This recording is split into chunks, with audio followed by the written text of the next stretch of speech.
Hey guys, it's Tony here at Gamefreakblog again, just bringing you another video. It's the first video I've recorded since the Friday before E3. I'm finally getting over my gamer funk. E3 sent me in a spiral of gaming depression. I don't know what it was. I'm not really going to cover E3 in this video because I recorded a podcast on Sunday, I believe it was, with the guys from the multitap.com. I recorded a first podcast with them about 2 weeks ago. I recorded another one on Sunday with Titanium Basher and Kwai Gamer Girl. And we were talking about E3 on there. We discussed Microsoft's showing and what EA also had to show.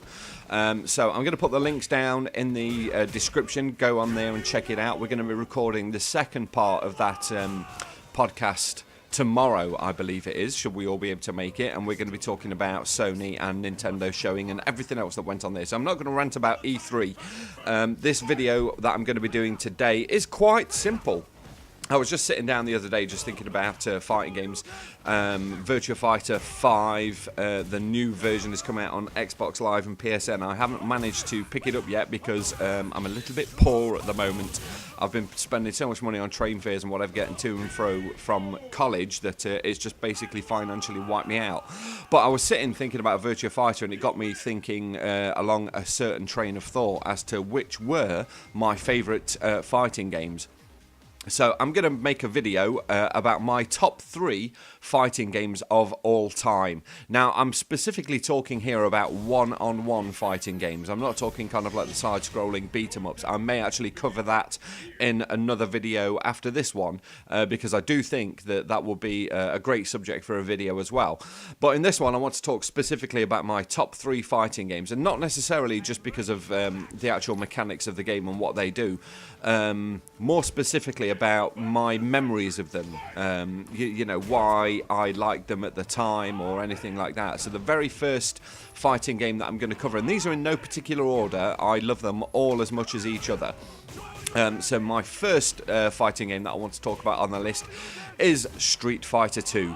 Now, I remember when Street Fighter 2 very first came out in the arcade, and a friend of mine, we were looking at the previews of it in Mean Machines magazine. They did like a big, massive 2-page piece about Street Fighter 2, and we would pore over those pages, and we'd talk about how cool it's going to be and what characters we were going to be. And then I found out that they had a machine in the arcade in town. So me and my friend bunked off school. It's not a very wise idea to do, kids, if you're out there listening to this. Stay in school. Education is really, really important.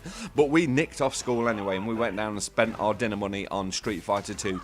And from that moment, I was hooked. I was playing as Guile pretty much all of the time. Absolutely loved the game. I used to spend every single penny I could on it. We have a big fair in Nottingham every year called Goose Fair. It arrives in October, and I can distinctly remember going down to Goose Fair one day, and they used to have loads of arcade machines there, and they had a Street Fighter 2 machine, a huge one with the kind of big sit-down booth versions.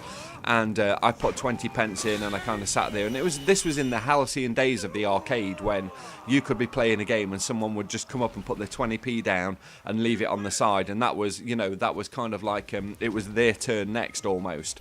And it used to be really, really good because no one ever used to kind of like steal money. There was a kind of real arcade video gaming etiquette that used to go on, and I can remember sitting down playing on the game. I was playing as Ken at the time. And people were coming down and putting the 20p's up, and they'd sit down and challenge me, and I ended up just destroying them. And I went down to the fair with a few friends, and I ended up sitting on the machine for around about 40 minutes while my friends were just watching on in boredom, and they just decided to say, right, we're going, we're walking away, and I had to kind of like leave my credit in the machine. Then Street Fighter 2 came out on the Super Nintendo. I did get an import Super Nintendo, and I got an import version of Street Fighter 2, the Japanese copy. I think it cost me around 70 or 80 quid at the time. Absolutely extortionate. But it was Street Fighter 2, and I can have it in my living room. And essentially, for about 6 months, there was no other game that I played. I knew every single character in and out. I used to take my Super Nintendo to college, and me and my college friends would sit at dinner time, having an hour's worth of Street Fighter fights. It was absolutely fantastic. And I mean, I do, as the video is playing here now, I do actually consider Street Fighter 4 to be just as good a game, if not better. But unfortunately, not that many of my friends tend to play one-on-one fighting games anymore, so I'm always usually stuck going on. And this is a good thing, you can play it online, but it's not as good as sitting down with a friend on the sofa and having a bit of a banter going, arguing with each other. You can never really take that apart. Two-player games are meant to be played in that way as far as I'm concerned. So my very first favourite one-on-one fighting game is Street Fighter 2. Absolute classic.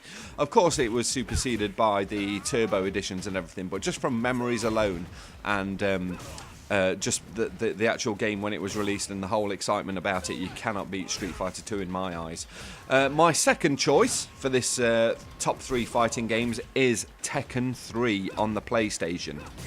Now, I got Tekken 3 when it very first came out in Japan. There was a console import company. The name escapes me at the minute. It did used to be called PC Engine Supplies. They were based in Stoke-on-Trent, and a guy called Colin Diamond worked there, and a guy that was with him, a guy called Dave, he split off and did his own company, and I bought my copy of Tekken 3 from him. It was quite reasonable at the time. I think it was only about £40 for the Japanese version.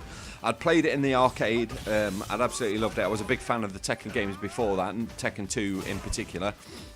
But as soon as Tekken 3 landed, that was it. I got all of my friends into it. We actually held like a little mini Tekken 3 tournament. I made like a little gold cup for like the winner and everything like that. And we used to play for hours, and the hours that I used to sit with Tekken, I used to sit down with Tekken 3 with vast arrays of moves list, going through and learning every single move from the character. And there wasn't one character that I wasn't any good at. Any character I could pretty much beat anyone with, even the characters that no one ever really played with. I learned all of the multi-hit snaps with King and Nina. We just used to sit for hours on it, and all of my friends bought the game. It was literally just like a bit of a competition between us, just to see who could pull off the most flashy moves, who could beat who with what character. We all had certain characters that we were kind of like best with. We'd always go and experiment with a few different characters. But then if we ever kind of like lost a game, we'd always go to our fail-safe character. I had 2 fail-safe characters in that game that I was pretty much unbeatable with, and that was Hayachi and Nina. Some of my other friends, they kind of specialised in Paul, and another one of my friends was Hwang all the time. We used to literally just sit until 3-4 o'clock in the morning playing like Tekken 3 for 7-8 hours non-stop. We unlocked everything, all of the different endings. It's an absolutely fantastic game, and to be honest, I still think it is the best version of Tekken out there. I own all of the Tekken games. I do really like the Tekken games, but nothing has really captured the essence of Tekken as well as Tekken 3 actually did, in my opinion. I just think it was the most pure version of the game. They didn't try and get it in with the 3D environments like what they did with Tekken 4, and it kind of suffered as a result. I just really think Tekken 3 is the best version of the game, and it is probably one of the best fighting games that you can get out there. So that's the 2 games. My third game that I'm going to pick on my list is probably a controversial one, but just bear with me on this one. My third game, the one that I think is my favourite one-on-one fighting game, is Virtua Fighter 3 TB on the Sega Dreamcast. I didn't actually play Virtua Fighter 3 in the arcade. I can remember sitting down seeing an episode of Games Master, and they flew some Japanese guy over to fight 100 people, and he went through and decimated them. And as soon as the Dreamcast was available for release in Japan, again I went to my friend Dave, the guy that used to work at PC Engine Supplies, and got a Japanese Dreamcast console with all of the release titles, and Virtua Fighter 3 Tournament Battle was one of those. And I just, again, nothing else entered the Dreamcast apart from that game. I may as well have just super glued the lid shut and kept it in there. I just played it absolutely non-stop. I can still remember for the very first time playing on the desert stage, which is the kind of, you've got the undulating dunes. It was the very first time in Virtua Fighter that you had kind of like different heights to the arenas. The arenas had kind of like steps, and they had slopes and everything like that. It was the very first inclusion of the dodge button for Virtua Fighter as well. So if you know, it sounds pretty kind of like taken for granted now that there's a dodge and counter moves, but at the time, especially for Virtua Fighter, it was a massive step. Actually being able to kind of dodge out to the side of an opponent as they were attacking you, and then you could counter attack them from the side, whether it was a throw, whether you just kind of went in with a combo or anything like that. And it was just brilliant. Visually, I'd seen nothing like it, and it still looks good today. If you go back and look at Virtua Fighter 3 Tournament Battle on the Dreamcast, it's still a fantastic looking game. I tried as I might to get my friends into this. Of course, with it being a new technology, they all wanted to sit down and have a bat on it, but it didn't really have the immediacy of Tekken.